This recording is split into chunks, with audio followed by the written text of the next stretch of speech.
Hello guys, welcome back to my new blog Tumpa কথা blog channel. আমার চ্যানেলে তোমাদের অনেক স্বাগত। তোমরা সবাই কেমন আছো? আশা করছি ভালো আছো। আমি টুম্পা নিয়ে চলে এসেছি প্রত্যেক দিনের মতো নতুন একটা ভিডিও। তো তোমরা সাথে থাকো, পাশে থাকো। আর যারা চ্যানেলে নতুন বন্ধু আছো তারা চ্যানেলটাকে অবশ্যই সাবস্ক্রাইব করে দিও, পাশে রাখা বেল আইকনটা প্রেস করে দিও, যাতে নেক্সট ভিডিও আপলোড করার সাথে সাথে তোমাদের কাছে নোটিফিকেশনটা পৌঁছে যায়। তো আমি আমার ভিডিওটা স্টার্ট করছি ঠিক এখন থেকে। তো চলো, দেখতেই পাচ্ছ আমি ফ্রেশ হয়ে গেছি। সকালে অনেকগুলো কাজ করেছি, একটু বেরিয়েছিলাম, কয়েকটা জিনিস কিনে এনেছি, এসে রান্নাঘরে। তো রান্নাঘরে দেখো কি করছি না করছি। চলো বন্ধুরা, এই দেখো উচ্ছে ভাজাটা বসিয়েছি।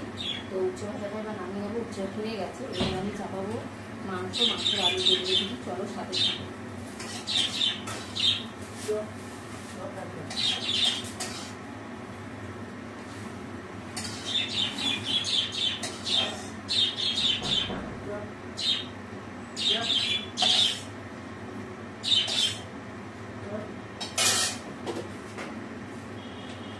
দেখো উচ্ছে ভাজাটা নামিয়ে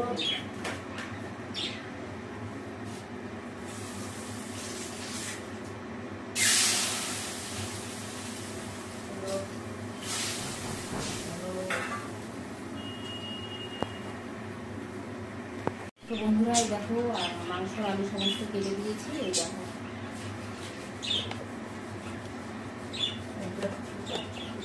এরকম মাংসর আলু কাটা হয়ে গেছে। আর এইদিকে তোমার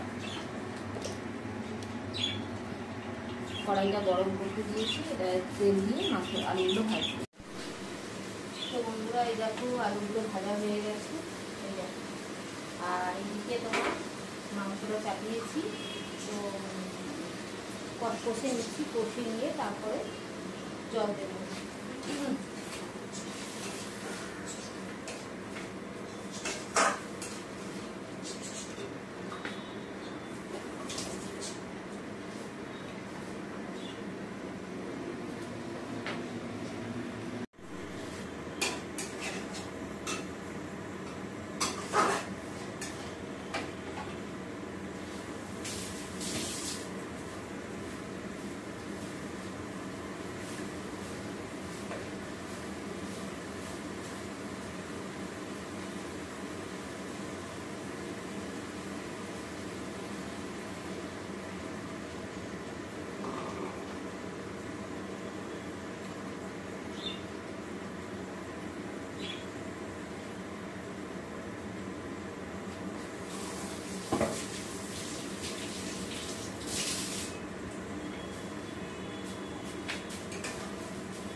মায়ের মাংসটা হয়ে গেছে, এবার আমারটা বানাচ্ছি।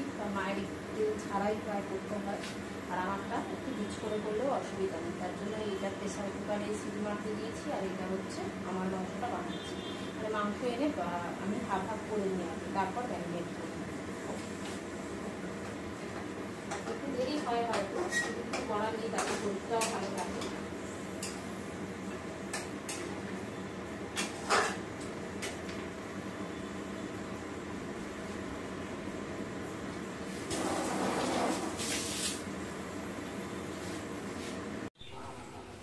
দেখো গাইস, এই যে মায়ের মাংসটা হয়ে গেছে তেল ছাড়া। এদিকে ঢাকনা বন্ধ করে দিলাম, আর এদিকে আমারটা বাকি আছে। আমারটা কষা হয়ে গেছে। এই যে প্রেসারে জল গরম করতে দিয়েছি, জল গরম অবস্থায় মাংসটা দিয়ে দেবো। তো বন্ধুরা, রান্না তো হয়ে গেছে, এবার ঘরটা মুছবো, তারপর যাবো চান করতে। সাথে সাথে ভিডিওটা শেষ করলাম। আবার আসবো নতুন ব্লগ নিয়ে, তোমরা সাথে থাকো, লাইভে আসবো, জয়েন হবে। আর যারা এখনও চ্যানেলটাকে সাবস্ক্রাইব করোনি, চ্যানেলটাকে সাবস্ক্রাইব করে পাশে থেকো। চলো আজকের মতো টাটা।